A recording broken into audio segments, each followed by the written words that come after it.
Tout par gel, depuis 70 ans à votre service pour vous livrer le meilleur du surgelé.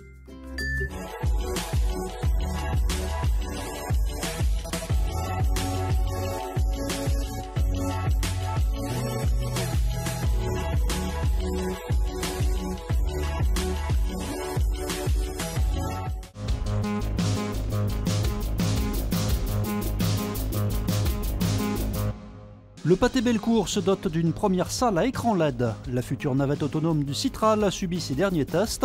Enfin, Bruno Genesio, bientôt fixé sur son avenir. L'ICEP, l'école de Marion Maréchal Le Pen à la Confluence, a été vandalisée la nuit passée.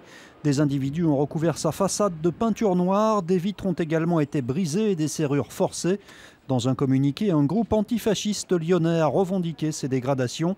De son côté, la direction de l'ICEP dit attendre une réponse ferme de la justice et annonce qu'elle va renforcer sa sécurité. Après le Pâté Bourgonel qui a ouvert donc fin février, on est la deuxième salle en France, on doit être la 15e salle au monde équipée de ce système. Donc aujourd'hui c'est l'écran le plus grand qui existe avec 10 mètres de base. Il existe un prototype de 14 mètres en Asie. C'est une première à Lyon. Le cinéma Pâté Bellecour vient de se doter d'un nouvel écran utilisant la technologie LED. Avec lui, c'est la fin de la cabine de projection. On a fermé la salle pendant 4 semaines, le temps de réaliser les travaux d'installation de ce nouvel écran. Donc on a démonté la toile existante et on a monté cet écran de 10 mètres de base. Il est composé de 96 cabinets, en fait 96 morceaux, et chaque morceau est composé de 24 modules. Donc en gros l'écran représente plus de 2000 modules assemblés les uns avec les autres et ils nous permettent de retranscrire du coup directement en diffusion et non plus en projection. Un écran LED qui permet aussi une qualité de diffusion supérieure pour les images 3D. La 3D, de par cet écran qui est beaucoup plus lumineux qu'avant, la 3D va rester pleinement lumineuse lors de la projection, alors de la diffusion du coup. Et donc pour l'avoir testé sur Dumbo ce matin, le résultat est assez spectaculaire puisqu'on a vraiment les profondeurs de champ telles qu'elles existaient pour le réalisateur et une lumière sur l'écran qui fait qu'à aucun moment on a le sentiment de perdre en qualité de visionnage. Quant au prix d'une telle technologie, Pâté préfère rester discret. Il serait plus élevé qu'un système de cinéma numérique classique, mais plus économique en coût d'exploitation. La fin de l'école maternelle Lévi-Strauss dans le premier arrondissement. Le conseil municipal a voté sa fermeture lundi. L'absence de cours de récréation est notamment mise en avant, argument balayé par l'opposition. Les déplacements quotidiens entre l'école et la cour de récréation mettraient en danger les élèves.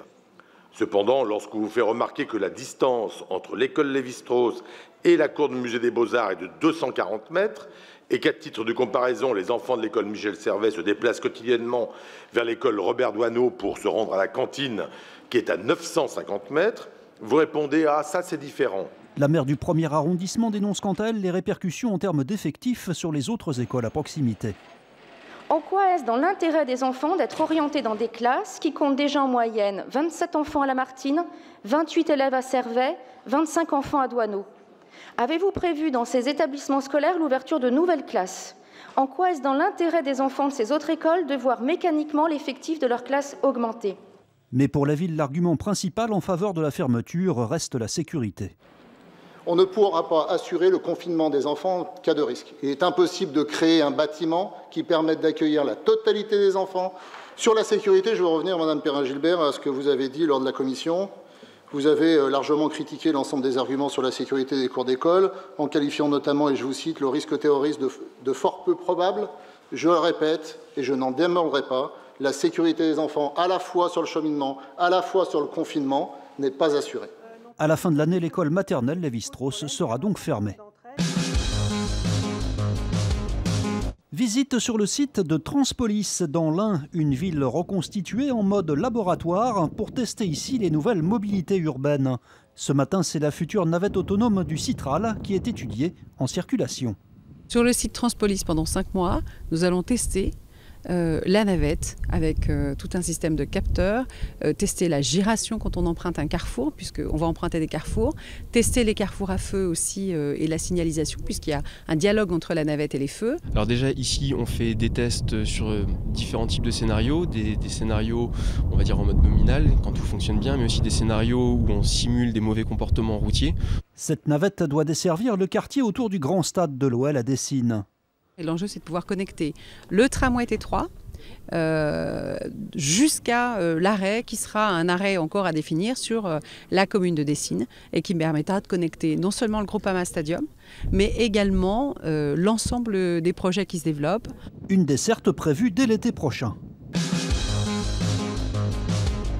La décision que prendra le président, elle sera orientée pour le bien du club, dans un sens ou dans l'autre. Bruno Genesio serein quant à son avenir d'entraîneur à l'Olympique lyonnais.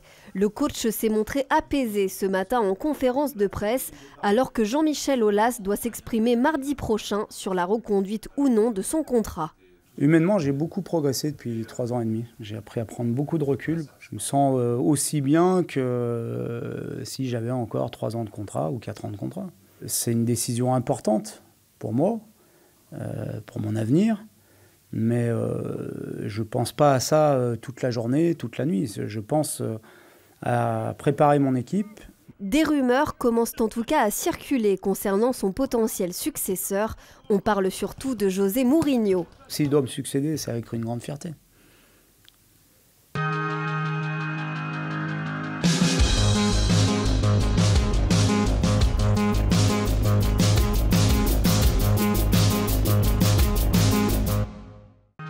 L'info continue sur TLM.tv, les réseaux sociaux et le fil info.